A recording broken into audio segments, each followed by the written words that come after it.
নকআউটে Japan বাধা পেরোতে পারবে না ব্রাজিল, হেরে যাবে ৩-২ গোলের ব্যবধানে, এমনটাই বলেন জার্মান জোয়াকিম ক্লেমেন্ট।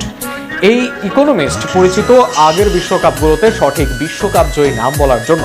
সব মিলিয়ে ক্লেমেন্টের চোখে ব্রাজিলের বাদ পড়া নিয়ে থাকছে প্রতিবেদন। তার প্রাথমিক পরিচয় জার্মান ইকোনমিস্ট, তবে জোয়াকিম ক্লেমেন্ট বিশ্বজুড়ে খ্যাতি পেয়েছেন অন্য কারণে।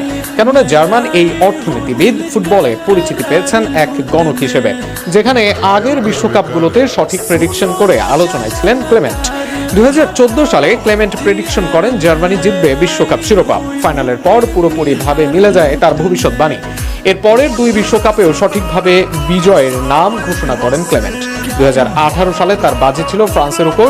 2022 সালে মেসির আর্জেন্টিনাকে রাখেন এগিয়ে। চমক দিয়ে দুই দলই পায় শিরোপা। ক্লেমেন্ট আসেন নজরে। এবার ক্লেমেন্ট নজর কাড়লেন রাউন্ড অফ 32 এর প্রেডিকশন দিয়ে। সেখানে এই জার্মানের মতে এখানেই শেষ হতে চলছে ব্রাজিলের বিশ্বকাপের যাত্রাপথ। 5 বারের বিশ্ব চ্যাম্পিয়নরা আসরের সেরা 16 দলের মাঝেও জায়গা পাবে না, এমনটাই মত ক্লেমেন্টের। জোয়াকিমের মতে ব্রাজিলকে আসর থেকে বিদায় করবে এশিয়ার দল জাপান। জাপানের বিপক্ষে হারতে হবে সেলেসাওদের, এমনকি স্কোর কার্ডটাও প্রেডিক্ট করেন তিনি। ব্রাজিল 2-0 গোলে হারবে জাপানের বিপক্ষে, এমনটাই বলেন তিনি। একই ব্যবধানে গত বছর জাপানের মাঠে জাপানের কাছে হারে ব্রাজিল, আবারও তারই পুনরাবৃত্তি হবে বলে মত তার।